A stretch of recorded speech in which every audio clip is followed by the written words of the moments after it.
Welcome to Free Soul Awakening, the podcast that invites you to liberate yourself from conditioning, fear, and self-doubt. And remember that your soul was never meant to be caged, it was meant to be free. Hey guys, my name is Ashley, and I am an evidential medium, and I've been on my healing journey for about 4 years now. So today is Sunday, and I woke up today and thought, I don't have much to do today. And then I realized, I have a lot to do today. So, I didn't get a chance to do my hair. So this is what my hair looks like in the mornings. You get a sneak peek. Wild. It's so wild. Okay, so let's get into the episode. So today, we're going to talk today about being still and letting go of control.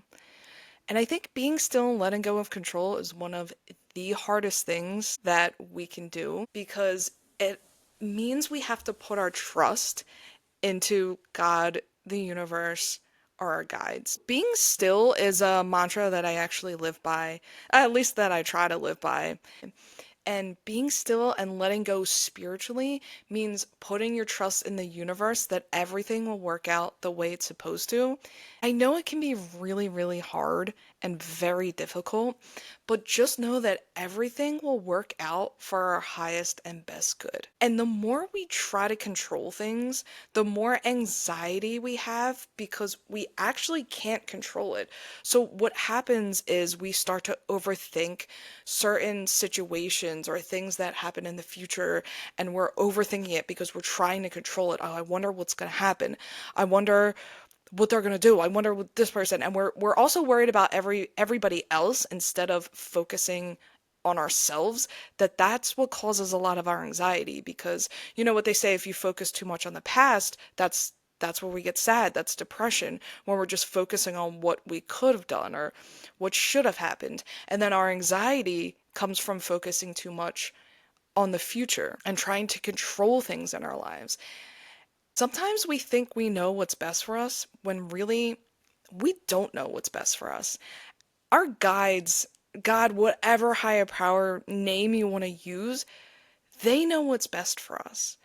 And so when you look at it from a perspective of, okay, I'm trying to manifest a specific person or a specific job, and maybe you found a job online that you're like, that's my job. Like, this is the job I want. And you apply, and maybe you get an interview and a second interview, and then you don't end up getting the job. And you're thinking, God, what in the world? And you start to really feel bad about yourself and yell at the universe and say, what the hell? Or in the situation of a relationship, you want a specific person and you're not sure why that specific person maybe doesn't like you, or maybe you did date and you guys broke up and you're thinking, what? It's because there's something better out there for you. That there's another job that's better for you. That's going to either give you better benefits, or maybe there's a toxic work environment. And the universe is actually saying, hey, nope, that's not for you.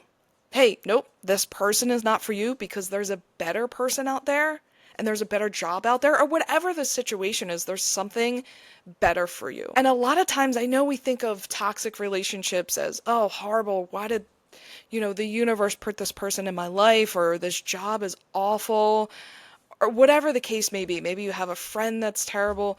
It's because there's a lesson in there for you.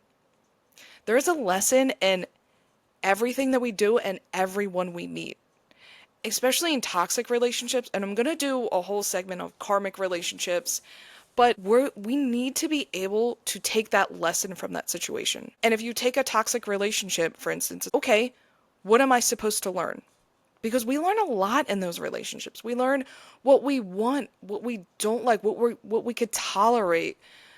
So when we really stop trying to just grasp everything and try to control every situation in our lives and let go and just say, okay, you know what? They say, it's in God's hands. That's all we can do. So some of the things that we can do in order to some of the things we could do to try to start letting go is, one, trusting in the process.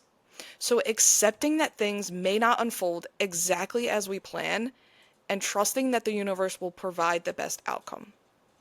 So that's one thing we got to do. Two, releasing attachments, letting go of the need to control relationships, outcome, or possessions, because we can't control other people. We can't control what other people are doing. And I know that's easier said than done because we tend to focus on other people, especially maybe we have a friend who's in a bad relationship or somebody else is going through something or a family issue.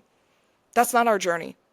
That's not our journey. Nope. We don't control people. We don't control our exes. We don't control people we're in a relationship with. We can only control ourselves. The other thing that we could do is accepting uncertainty. Now, this is kind of saying we have to embrace the unknown instead of fearing the unknown. Because if we try to control our future and okay, this is what's going to happen in my life. You know, I'm going to get married at this age and I'm going to have kids and then I'm going to have this job and da da da, and we're controlling our lives. Because we're scared of the unknown. We're scared of just being like, okay, do what you will. I'm just going to stay present and let God take over. And I'm not saying that we shouldn't put effort into our lives, because there's definitely situations where we do need to put effort in. But in terms of trying to fear the unknown, we have to start embracing the unknown, that there will be surprises, good and bad, that will happen in our lives, but it's how we react. And then focusing on what we can control.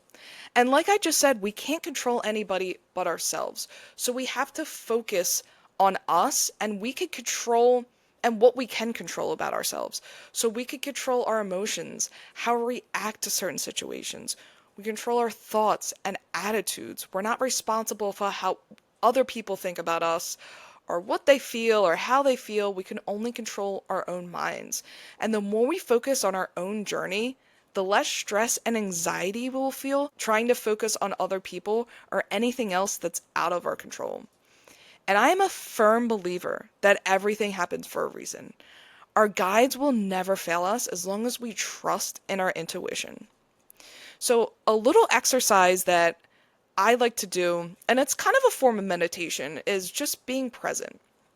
So what you do is stop whatever you're doing. And you can make this part of your daily routine too. Stop whatever you're doing, take a deep breath in, breathe out. And then what you're going to do is you're going to use all your senses. So you're going to look around wherever you're at. What do you see? What do you hear? What do you smell? Because I can guarantee that you're going to notice something in a room that you've been in a million times, something new. And you can do this if you're out on a walk. Just stop, listen to the birds, just be present, because that's going to help us to stop focusing on the future. You know, they say live every day like you're dying. We don't have to necessarily live every day like we're dying, but we really should try to be more present in our lives and try to live our lives day to day instead of, I wonder what's going to happen tomorrow, or God, I can't believe that happened yesterday. That doesn't matter. It doesn't matter. We can't control what's happening tomorrow. We definitely can't control what happened in the past, but we can just live in the present. And it's a really, really good daily meditation practice, if you will. And I think it'll help. So that was our little mini-sode. I hope you guys enjoyed it. And this is the segment where I'm gonna pull a card. So I'm gonna pull a card from my Messenger Oracle deck by Raven Phelan. And I really do love this deck. It's look at these cards. These are really, really cool cards. So let's see what our guides got going on. And guys, I'm a Free Soul Awakening on Instagram and Free Soul Awakening on YouTube and Spotify. And if you guys could like, subscribe, follow, whatever you gotta do, because it really, really does help my teeny tiny small channel. Alright, let's see what we got. So, we got change is unavoidable. So funny. Okay, let's see. So, in the book it says change is unavoidable. Every second of every day, you undergo change. Your perception is altered by what you see, feel, and experience from one moment to the next. Your body ages and moves closer to death with every breath. Autumn will always come to end the bounty of summer, and the new hope of spring will always follow the winter. Change is all around you. Do not let your fear bind you to the past and prevent you from enjoying your present and future. Stop fighting. You cannot resist the inevitable, so choose instead to embrace it with acceptance and peace. I love when Spirit does that. They kind of tie in the episode with the nice card. Change is unavoidable. We just have to accept it and deal with it head on. Alright, you guys. New episodes are out every Wednesday. And next week we are talking about soul growth and evolution. Have a good week.